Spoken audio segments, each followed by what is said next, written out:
Salongo et Salemi na commune Kalamu ndenge samedi ezalaka bolanda reportage oyo.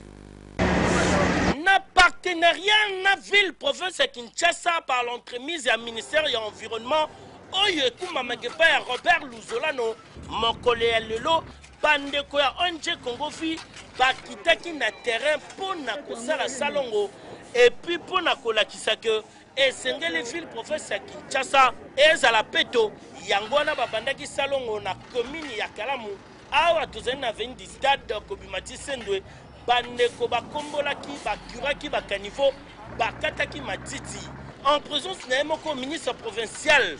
ya plan infrastructure travaux publics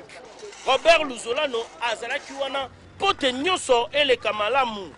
ba expert na makambo ya salubrité bazalaki wana pona kotala ndenge nini esengeli ba commune mususu etikali onje oyo Congo Vi ekota kota awa ba faire visiter ministre pona kolakisa ndenge oshwe lokolama ezalaki salité na ndenge ya kosakana te grâce ya bandeko ya onje Congo Vi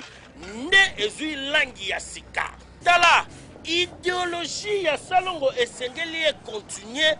kino nyonso esika ovandi esengeli oyeba kotya bopeto mpo ntango malaria ekozwa na typhoïde ekozela nanu bakonzi baya te yo kaka ndeko kokamwa mobimba